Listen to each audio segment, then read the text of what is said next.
The paths we're following are slow going, so you might as well keep your ears open and listen to what old Jed has to say.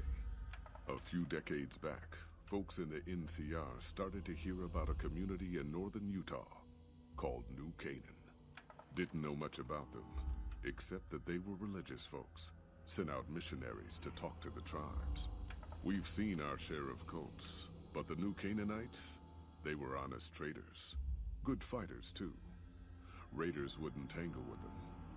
But then, the Legion appeared in Arizona. I reckon you know all about them. Turns out Caesar's first war chief, the Malpais Legate, was a New Canaanite, Joshua Graham. Legend goes that Graham was the meanest, toughest son of a bitch in the whole damn Legion. The New Canaanites wouldn't talk about him. They were ashamed. Guess I can't blame them. Well, at Hoover Dam, the Malpais Legate finally met his match. Hanlon and Oliver kicked his New Canaanite butt right back over the river. Caesar had to make an example for the others, to show them that even at the highest level, failure wouldn't be tolerated. He had Graham covered in pitch, lit on fire, and thrown into the Grand Canyon. People say he didn't even scream on the way down. Not long after, some of the slaves and tribals started to talk. Said Graham wasn't dead. Shouldn't have been any surprise. All this talk bothered Caesar, so he forbade anyone from speaking his name. Wanted to erase Joshua Graham from history. He got his wish. Joshua Graham disappeared, and in his place came legends of the burned man walking the wastes. Probably just a tribal ghost story. But New Canaan's been silent for a long time. Maybe it's a coincidence. Maybe the Malpais Legate is dead. Or maybe Joshua Graham did crawl out of that canyon and finally found his way back home. Fallout New Vegas' Honest Heart DLC has always held a special place in my heart. It was my introduction to DLCs in the Fallout games. In my opinion, it's not special because of the combat or the loot. It's about the landscape and the characters in the DLC, although the loot is a nice bonus. The landscape is like Oasis from Fallout 3 and the Mojave meshed together, and to me it's refreshing. There's water, fish, rain, and greenery all over the place. I may be wrong, but I don't believe there's another place like this in any of the 3D Fallout games. And with characters like Joshua Graham, it makes things even better. The only downside is that Honest Hearts seems to be designed to teach new players how the game works. In the base game, this isn't unusual, but for a DLC to have multiple pop-ups explaining how game mechanics work and decisions have consequences, that always seemed odd to me. The main premise of the DLC is to help the natives of Zion by gathering resources for the departure from Zion to escape the Whitelegs. By the end of the DLC, you have two options of how to end things. Either continue with the original plan and escape, or help Joshua Graham and send the Whitelegs running. The Whitelegs are a tribe of raiders intent on joining Caesar's Legion, and their way to achieve this is by destroying the New Canaanites. Either ending you decide on will receive the same loot/rewards for helping them, my favorite of which is Joshua Graham's armor and pistol. In the beginning, you will receive 3 quests from Joshua Graham: Roadside Attraction, Gone Fishing, and Tourist Trap. These 3 quests will send you to find a compass, lunchboxes, medical supplies, and walkie-talkies for the Sorrows, the Dead Horses, and the New Canaanites to escape Zion Canyon. Once you arrive at the Narrows and you give Daniel these items, he will give you 4 quests to complete: the Grand Staircase, the Advanced Scouts, the Treacherous Roads, and River Monsters. During this quest, you will be retrieving a map of their route to escape, dealing with the Advanced Scouts, disarming traps on the bridge, and dealing with the Yaogwai infestation near the tunnel that they will use to escape. Depending on your decisions during these quests, you will be given one of 2 options: either crush the Whitelegs which will see you fighting through the canyon with Joshua Graham and having the tribals keep their home, or Flight from Zion, where you assist Daniel in escaping Zion with the tribals. Crush the White Legs is one of my favorite quests in this DLC. However, there is no extra quests like there is with Flight from Zion. You simply hunt down all the White Legs in your path, clear them out, make it safe for the Sorrows and the Dead Horses to continue to live there, and you deal with Salt Upon Wounds either by talking Joshua Graham down or letting him kill him.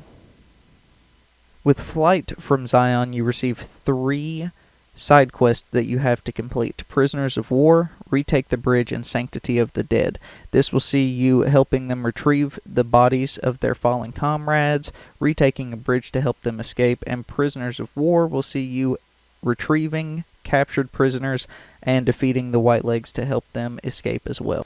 With this DLC comes 6 perks: Grunt, Home on the Range, Sneering Imperialist, Tribal Wisdom, Fight the Power, and Eye for an Eye. Some requirements that you may see with these perks are Gun Skill of 45, Explosive 20, Survival 70, and Survival of 70. You can receive these from leveling up and selecting them on the perk menu. No matter how you decide to end this DLC, the result will be the same. You will be teleported to where you came into Zion Canyon with a footlocker and a quest called Departure from Paradise. In the footlocker will be a light shining in darkness, the pistol that Joshua Graham used, Joshua Graham's armor, Daniel's outfit and hat, Salt Upon Wounds power fist and helmet, Chalk's headdress, and scripture that is also found in Daniel's inventory if you was to ever kill him. Now that's just some of my takes on this DLC. A lot of other people have covered it better than me, but this DLC is just very special to me. It's the first one I ever played in the game series. I played Honest Hearts first and foremost. Very special to me. It's one of my favorites. I would like to know what everybody else thinks. As mentioned before, there's plenty of things about this DLC that make it my favorite, but I can't really expand on that any further, unfortunately, due to time restraints. I'm going to show you what my ending was. Let me know what you guys' favorite ending was, and if you enjoyed the video, like and subscribe. And so it was that the conflict between the New Canaanites and the White Legs was finally resolved. The courier's involvement had tipped the scale, shifting the fragile balance of power. Demoralized by the Dead Horse and Sorrow's attack the courier and Joshua Graham led against them, the White Legs retreated to Great Salt Lake. Their days were numbered. Word soon reached the 80s tribe that the White Legs' spirit was broken, their war chief a dim shadow of his former self. By year's end, the 80s would overrun the White Legs' camps, scattering the tribe to the winds and claiming the Great Salt Lake for its own. The Sorrows fought beside Joshua Graham and the Dead Horses, eradicating the threat the White Legs posed to Zion. Seeing the courier convince Joshua Graham to spare Salt Upon Wounds, the Sorrows learned that retribution could be tempered by mercy. Though he despaired at the Sorrows' loss of innocence, Daniel took some small consolation in the courier's lesson, and prayed it would take root. Having helped eradicate the White Legs from Zion, the Dead Horses returned to Dead Horse Point in triumph. They remained neutral toward the Sorrows, but as years went on, there were periods of competitive friction, even violence between the tribes. The New Canaanites, Daniel especially, intervened regularly as mediators, but found it difficult to reconcile the tribe's conflicts. The defeat of the White Legs in Zion marked a turning point in the fortunes of the Happy Trails Caravan Company. Every 2 months, the caravan met with the New Canaanites in Zion Valley to trade. Happy Trails soon returned to prosperity.